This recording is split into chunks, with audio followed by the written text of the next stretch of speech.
আমরা আজকে টিটেনাস নিয়ে একটা আলোচনা করতে যাই। টিটেনাসটা কি? টিটেনাস একটা ব্যাকটেরিয়াল ডিজিজ। ব্যাকটেরিয়াল টক্সিন যে বেরোয় ব্যাকটেরিয়ার শরীর থেকে, বিষাক্ত জিনিস যেগুলো বেরোয় শরীরের মধ্যে, সেটা টক্সিনস বলে। এই টক্সিন জনিত একটি রোগ। আসলে টিটেনাসটা অনেক পরে আবিষ্কৃত হয়েছে। একটা গল্প আছে যে আমাদের গ্রিক যে চিকিৎসক ছিলেন হিপোক্রেটিস, তিনি একবার জাহাজে করে ভ্রমণে বেরিয়েছিলেন, কোথাও একটা যাচ্ছিলেন।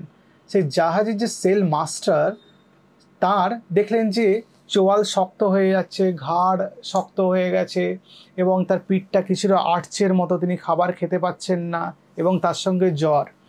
তো হিপোক্রেটিস তো তখনকার খুব নামকরা চিকিৎসক ছিলেন, তিনি বুঝতে পারলেন না রোগটা কী হলো।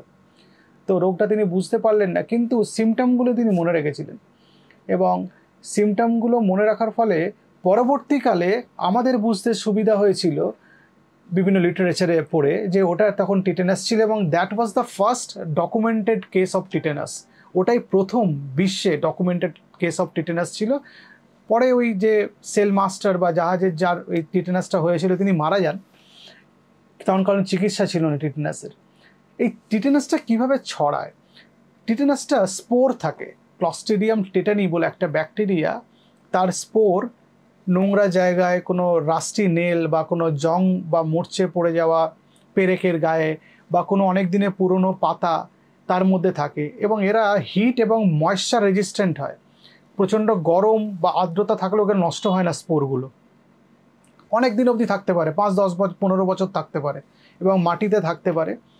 এই স্পোরগুলো যখন আমাদের শরীরে কোনো একটা জায়গায় কেটে যায়, কেটে গেলে ওই স্পোরগুলো সেখান থেকে ঢুকে যায় এবং যে জায়গাটা কেটে যায় সেখানে তো ইনফেকশন হয়।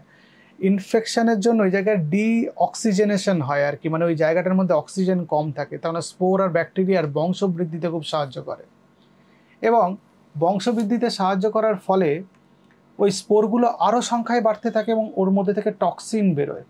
এই টক্সিনগুলো আমাদের নার্ভের এন্ডিংসকে অ্যাটাক করে এবং সেখান থেকে নিউরো ট্রান্সমিটার বেশি পরিমাণে বেরোয় এবং সিভিয়ার মাসেল কন্ট্রাকশন হয়। নার্ভের ওই স্পাইনাল কর্ড, ব্রেন, এগুলোকেও এফেক্ট করে। সিভিয়ার মাসেল কন্ট্রাকশনের জন্য এরকম শক্ত হয়ে যায় হাত, পিঠটা আর্চের মতো হয়ে যায়। আর্চ মানে এরকম ব্যাঁকা। তার কারণ হচ্ছে এই আর্চের মতো হয়ে যায় এই কারণেই যে ওই ব্যাক যে শক্ত মাসেলসগুলো, আমাদের পিঠের যে শক্ত মাসেলসগুলো, ওগুলোর সংকোচন শুরু হয়, তার জন্য পিঠটা আর্চের মতো হয়ে যায়। সেটাই আমরা ধনুষ্টঙ্কার বা টিটেনাস বলি। তখন তো টিটেনাসের কিছুই ছিল না, না ছিল ওষুধ, না ছিল অ্যান্টিটক্সিন, না ছিল ভ্যাকসিন। এখন টিটেনাসের এই সিমটমগুলো অ্যারাইজ করলে, এরকম চোয়াল শক্ত হয়ে গেছে, ঘাড় মাসেলের শক্ত হয়ে গেছে, পিঠের মাসেল শক্ত হয়ে আর্চ হয়ে গেছে, রেসপিরেটরি ট্র্যাক্টের ওপর চাপ দিয়েছে, শ্বাস প্রশ্বাসের অসুবিধা হচ্ছে, সাফোকেশন হচ্ছে, এখন তো পেশেন্টকে মাসেল রিল্যাক্সেন্ট ইঞ্জেকশন দিয়ে ভেন্টিলেশনে রাখা হয়, অ্যান্টিবায়োটিক স্টার্ট করা হয়। অ্যান্টিবায়োটিক স্টার্ট করলে যে টিটেনাস ব্যাকটেরিয়া স্পোর ছিল সেগুলো নষ্ট হয়ে যায়, তারপরে বডিতে যে টক্সিনসগুলো ছিল সেগুলো অ্যান্টিটক্সিন দিয়ে সেগুলোকে নিউট্রালাইজ করা হয়, পরে ভ্যাকসিনেশন দেওয়া হয়। আজকাল তো জন্ম থেকেই, জন্মের আগে থেকে মাদের ভ্যাকসিনেশন স্টার্ট হয়ে গেছে, মানে মাকে টিটেনাস ভ্যাকসিনেশন দিলে সেই বডিতে সে ভ্যাকসিনেশনের ইফেক্ট বাচ্চার কাছে যাবে এবং বাচ্চার টিটেনাস হবে না।